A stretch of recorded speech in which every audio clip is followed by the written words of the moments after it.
Sean todos muy bienvenidos al campus virtual de la Universidad Técnica de Comercialización y Desarrollo. Es un gusto y un placer nuevamente para mí poder darle la más cordial bienvenida a lo que refiere a nuestra segunda clase de lo que es nuestro diplomado de atención inmediata en situaciones emergentes. Con lo que refiere al desarrollo de las clases que estábamos llevando adelante, vamos a poder observar en la clase que está ya en YouTube, que pueden seguir visualizando, vamos a ir dando continuidad en lo que refiere al manejo del paciente crítico, sea esta en áreas de urgencias y en situaciones de emergencias. Siempre hablando de un enfoque integral y siempre hablando de un enfoque en lo que refiere a ese paciente que de alguna u otra manera puede padecer de algún tipo de lesión o puede padecer de algún tipo de trauma y en otro tipo de situaciones de algún tipo de sangrado o de algún tipo de hemorragia. Como son diferentes dinámicas en las que vamos a estar presentando, vamos a darle continuidad a lo que refiere al desarrollo del día de hoy. Los objetivos que refieren al desarrollo de la clase del día de hoy son adquirir lo que son los conocimientos para la realización de una completa valoración fisiológica de la urgencia, seguidamente lo que refiere a conocer los criterios que hacen de la evaluación primaria una valoración que detecte problemas vitales. Por eso también vamos a hablar un poco en lo que refiere a las constantes vitales y a cuáles son esas constantes vitales. Enumerar las diversas alteraciones que se derivan de la propia estancia en el servicio de urgencias o en el servicio de una situación de urgencias y comprender la importancia de seguir las recomendaciones para el control de infecciones, para el control de hemorragias. La valoración que se debe de tener al momento de realizar, siempre hablamos en la clase pasada, también en la clase en vivo que estuvimos teniendo, hablamos siempre que la valoración se debe realizar con los siguientes algoritmos, con el X, A, B, C, D y E, en donde el primer indicador, que es el X, que también nosotros vemos es la valoración de lo que refiere a la escena, la valoración que se tiene que tener en el momento inicial. Por eso encontramos una valoración inicial en donde se debe de abordar los problemas que son vitales. En ella se identifican problemas o situaciones que supongan una amenaza inmediata para el paciente, que de acuerdo a la situación, de acuerdo a los tipos de escenarios que se vayan presentando, uno debe de responder a cada problemática que se le vaya presentando. Seguidamente tenemos lo que refiere a esa valoración secundaria, en donde la valoración fisiológica del paciente urgente pasa de esa valoración primaria a una valoración secundaria para los problemas siguientes que supongan un compromiso vital inminente. ¿Cuáles son esos? La primera, en donde vemos la valoración primaria del paciente, se identifican las situaciones que supongan una amenaza inmediata, primordial. Debe consistir en un rápido reconocimiento de las constantes vitales. Al hablar de las constantes vitales, hablamos de presión arterial, hablamos de la valoración de la temperatura, hablamos lo que refiere a la valoración del pulso y también hablamos de lo que refiere a la valoración de la respiración. Bien, el plan de prioridades, primeramente, mantenimiento de la permeabilidad de las vías aéreas y el control de la columna cervical. La segunda es la valoración de la respiración, qué tipo de respiración está teniendo la persona que está en una situación de urgencia y emergencia, valorando de que siempre esa respiración tenga que tener un ritmo normal, tenga que tener una profundidad normal y tenga que tener un intervalo normal también. Entonces, la valoración también que debemos tener en cuenta es lo que refiere a la circulación y control de las posibles hemorragias severas que se puedan presentar. Recuerden ustedes que nosotros también vamos a pasar por una temática o por una situación en donde tengamos que tener escenarios en la clase presencial donde tengamos que tener que aplicar torniquetes que tengan que ser eficientes y tengan que ser eficaces, inclusive con el tipo de material que se tenga que llevar a cabo el procedimiento. Es de suma importancia que nosotros tengamos que saber con qué tipo de elementos de indumentaria al momento de una situación de emergencia se puedan llevar adelante. Luego, la primera de ellas, como estamos hablando desde un principio, es asegurar la permeabilidad de la vía aérea controlando la columna cervical. Siempre en una situación de emergencia es lo primero, una de las primeras actuaciones que se debe de llevar adelante para que se pueda realizar la maniobra de frente y mentón. Si el paciente es traumatizado, utilizaremos la tracción de la mandíbula, nada más, de tal manera de poder evitar algún tipo de lesión o un traumatismo mucho más severo a la altura de la cervical. Bien, en espera de confirmación hay que asumir de forma preventiva que todo paciente con lesiones por encima de la clavícula debemos nosotros decir que puede presentar una lesión de la columna cervical. Sí, hablamos desde un principio de cómo son las constantes vitales. El siguiente enunciado que también debemos nosotros tener en cuenta es lo que refiere a la valoración de la respiración, en donde tenemos que comprobar qué tipo de respiración está teniendo. Hay que asegurar el intercambio de dióxido de carbono, de oxígeno, monóxido de carbono, todo lo que refiere al proceso de la respiración. Por lo menos esperemos al menos 10 segundos. Si existe la menor duda sobre su existencia, se debe iniciar de alguna u otra manera la valoración o la ventilación artificial. Recordemos siempre que al momento de realizar la respiración artificial, o también se lo conoce como respiración boca a boca, debemos de considerar la posibilidad de tener algunos mecanismos de bioseguridad a fin de evitar cualquier tipo de situación. ¿Qué es lo que ocurre actualmente con lo que refiere a la ventilación de boca a boca? Los nuevos paradigmas y los nuevos requerimientos, como la American Heart Association, quien es la encargada de regular lo que refiere a este tipo de procedimientos, establece de que aquellas personas no profesionales tengan la facilidad o tengan la posibilidad de realizar estas maniobras simple y sencillamente con las compresiones, que también habíamos hablado un poco en los otros módulos anteriores que ya lo han desarrollado. La valoración de la circulación y control de la hemorragia aguda, tras evaluar el nivel de conciencia, si el paciente se encuentra orientado, si el paciente se encuentra confuso, si el paciente se encuentra en una situación de alerta, la persona, digo, ¿verdad? Hay que saber valorar, porque si no, también eso nos da ciertas orientaciones a nosotros de tener que saber cómo actuar. Si el paciente se encuentra en un estado confuso, puede ser que el paciente en algún momento haya perdido el conocimiento, y eso nos da la noción de que el cerebro está en una fase aguda en lo que refiere a que podría presentar algún tipo de alteración del grado del sensorio. Bien. Tras evaluar el nivel de conciencia, ver la vía aérea y la respiración, es necesario evaluar la circulación.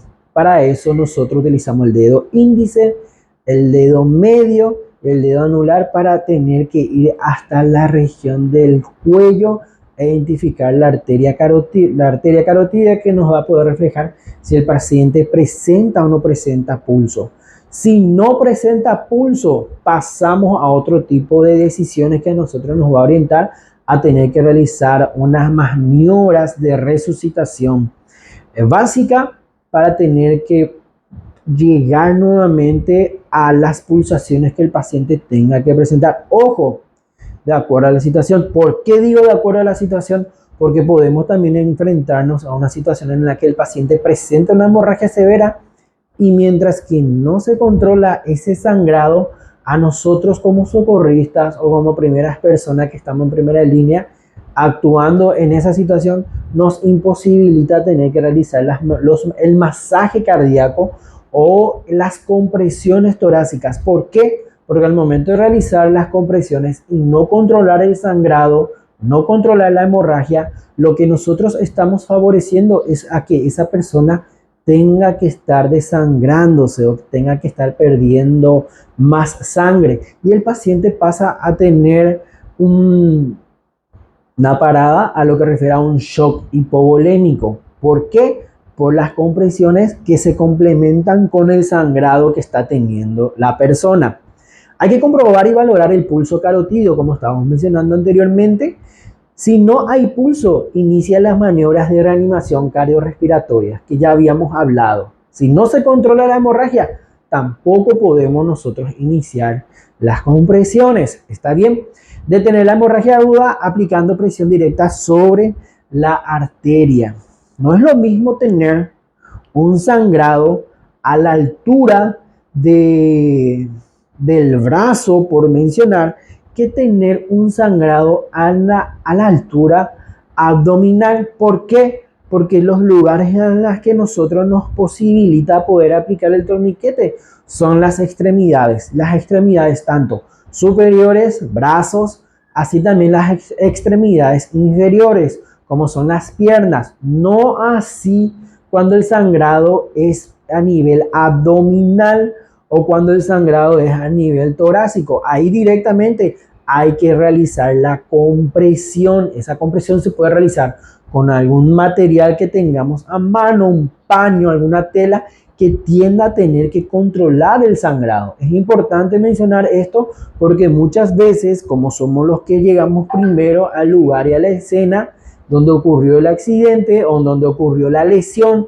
o donde ocurrió la agresión, tener que llevar de esta manera. Así también cuando hablamos de lo que refiere a lesiones traumáticas, por mencionar, sean estas por arma blanca, si el objeto se encuentra aún incrustado en el tórax o en el abdomen del paciente, en lo posible evitar, guiar, instruir a las personas a que no tengan que retirar el objeto nuevamente. Así también para con el paciente o para quien es víctima de esa situación. En la fase de resucitación, realmente no es una fase de valoración, pero dada su importancia, no conviene extraerla del protocolo, porque se realiza simultáneamente a la valoración primaria en el momento de identificar el problema, aplicando las técnicas adecuadas para cada situación. Ya cuando identificamos en la valoración primaria todo lo que refiere a la escena y cómo se está desarrollando la cinemática del problema, debemos entrar en lo que refiere a la valoración secundaria, en donde en esa valoración secundaria se realiza una vez aseguradas las funciones vitales, en donde hablamos del pulso, hablamos de la respiración, hablamos de la presión arterial, hablamos un poco de la temperatura. Y uno dirá, pero ¿por qué la temperatura si no tiene tanta relevancia? Se ha demostrado y se ha visto y hay evidencia científica que nos da a nosotros el sustento de poder decir que la temperatura también cumple un rol importante en lo que refiere a una buena circulación. ¿Se entiende? Entonces, en la valoración secundaria es la exploración básicamente detallada del paciente o de la persona, ya sea por sectores. La valoración que se realiza de la cabeza hasta los pies. Nosotros le llamamos a esto valoración cefalocaudal, en busca ya sea de algún tipo de lesiones o en busca de lo que refiere a algún tipo de dolencias. Esta evaluación básicamente se basa en una entrevista en la que el paciente, inclusive el público o los familiares, nos puedan proveer de la mayor cantidad de información. A esto también nosotros le llamamos entrevista, como dijimos, o también se le conoce como la anamnesis del paciente o de la persona. Todo esto recordar que se debe de plantear dentro de la escena o dentro del lugar en la que estamos nosotros actuando.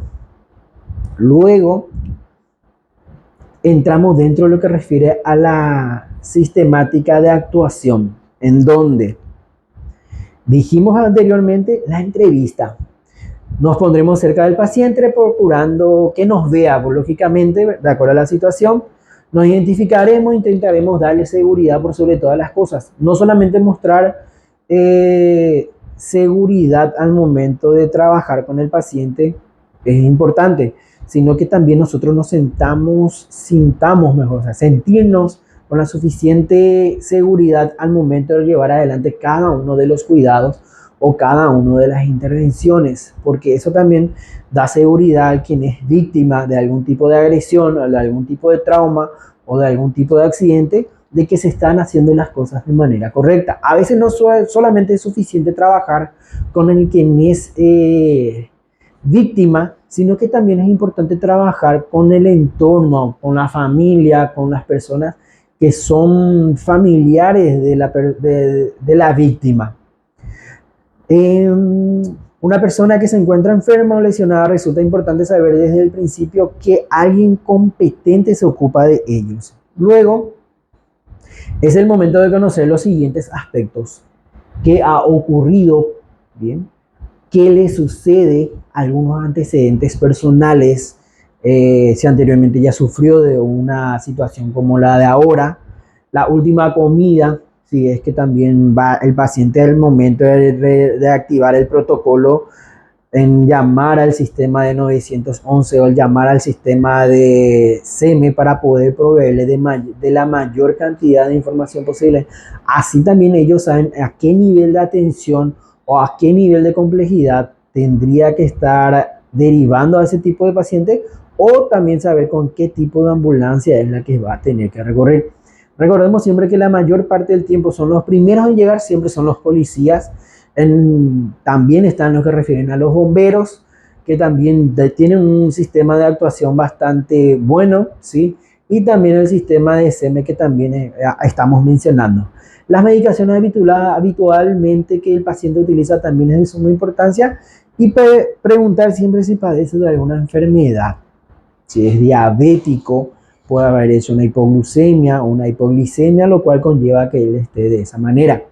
Generalmente el paciente consciente nos informará de qué es lo que le ocurre. En un paciente inconsciente, el público es el que nos provee de la mayor cantidad de información posible acerca de qué es lo que aconteció. La valoración de la respiración, hablamos al principio, en donde determinaremos la frecuencia y las características de esa respiración. Hay que valorar la frecuencia, el ritmo y el grado de amplitud que está teniendo. No es lo mismo hablar de un paciente que está con una eupnea, con una respiración normal, en tener que valorar a un paciente que presente una respiración taquipneica o una respiración acelerada o una respiración bradipneica, en aquel paciente que presenta una respiración lenta. No es lo mismo valorar la frecuencia, no es lo mismo que un paciente tenga una respiración de 12 a 20, 24 por minuto, que tener un paciente que te está respirando de manera superficial y rápido, que te está indicando algo. Por eso es importante, como hablamos al principio, la valoración de esas constantes vitales, el control de algún tipo de lesión, el control del sangrado, el control de las hemorragias que pueden conllevar al deterioro gradual del paciente. Ahora, la valoración del pulso, en lo que refiere también lo mismo que habíamos dicho anteriormente, las características del pulso de una persona proporcionan datos valiosos. Si el pulso está muy acelerado, ojo, valorar presión arterial. Si el pulso está muy débil, ojo, también nos está reflejando una complicación y a algo que pueda empeorar en el paciente. ¿Entienden? Inclusive el tipo de sangrado que también vamos a estar hablando, que sea venoso, o el tipo de sangrado que sea arterial, nos da la amplitud en una respuesta vital que nosotros tengamos que actuar. No es lo mismo tener un sangrado arterial que tener un sangrado venoso. El sangrado arterial sale con intensidad y si no se controla, el paciente puede pasar en un shock hipovolémico. El shock hipovolémico es un sangrado masivo. Bien. En la evaluación primaria lo que nos interesaba realmente era comprobar la existencia del pulso, y solo al aplicar la evaluación secundaria debemos determinar ya ahí la frecuencia, el ritmo y la fuerza que está teniendo, si es débil o si es fuerte. ¿Entienden? La temperatura corporal o de la piel, que también mencionamos que tiene un rol muy importante en este tipo de situaciones en las que estamos planteando, en donde el balance que existe entre el calor producido por el cuerpo y el calor que se pierde. La temperatura corporal de la piel no constituye en realidad un signo vital, pero bien puede ser un indicador de temperaturas internas anormales, ya sean altas o ya sean bajas. Y como mencionamos anteriormente, el reconocimiento que se debe de aplicar desde los pies, desde la cabeza hasta los pies. La valoración que se debe de tener de la cabeza a los pies. Ojo, no estamos hablando en inversa, porque también más adelante en otras actividades que vamos a estar llevando adelante en la universidad, Hay situaciones en las que la valoración del paciente y de la persona se realiza de los pies para la cabeza, para identificar posibles lesiones traumáticas. ¿Y por qué digo posibles lesiones traumáticas? En aquellas personas que presenten algún tipo de fractura. Dentro de lo que refiere a la plataforma que vamos a estar utilizando, vamos a dejar en modo de adenda, en modo de archivo, algunos recursos audiovisuales que para mí va a ser de suma importancia que ustedes tengan que observar, tanto el video, los 3 videos que vamos a estar lanzando, y después, posterior a eso, vamos a llevar en una plenaria clínica para saber cómo podría ser la posible actuación de usted ante esa situación. Bien, luego hablamos de lo que refiere a la inspección, en el examen visual de una parte del cuerpo, identificar posibles deformidades que puedan tener, que esa deformidad había sido, siempre lo tuvo, no lo tuvo, fue producto del accidente. En la palpación que se está teniendo, utilizar las manos, identificar el dolor en donde se está teniendo y las fracturas que puedan presentar a partir del hueso. Ahora, no solamente trabajamos con el paciente, sino que también tenemos que tener una valoración integral, una valoración biopsicosocial, ¿sí? No solamente con el paciente, sino a todo lo que conlleva el entorno de ese paciente. Bien. Alteraciones que se pueden producir en el paciente en el servicio de urgencias o en el servicio donde ocurre o en el área en donde ocurre el accidente. Bien. Algunas de las más características son: la persona se encuentra con miedo, la persona se encuentra con ansiedad, la persona se encuentra con una disminución de la capacidad de concentración, se encuentra con dolor, el umbral emocional está bastante elevado, ¿sí? El umbral sensitivo así también. Existe siempre el pensamiento de que esa persona pueda morir por la situación particular que nos toca tener que trabajar. Así también existen situaciones o ideas que nosotros tenemos que abordar de manera integral en lo que refiere a ideas de algún tipo de suicidio. Bien, estadísticamente el 2023 está cerrando con cifras bastante alarmantes en lo que refiere a feminicidio, por lo menos, bien, en relación a lo que era en años pasados. Bien, y eso es un poco lo que tendríamos que nosotros abordar en lo que refiere a la atención al paciente en situaciones de emergencias. Muchísimas gracias.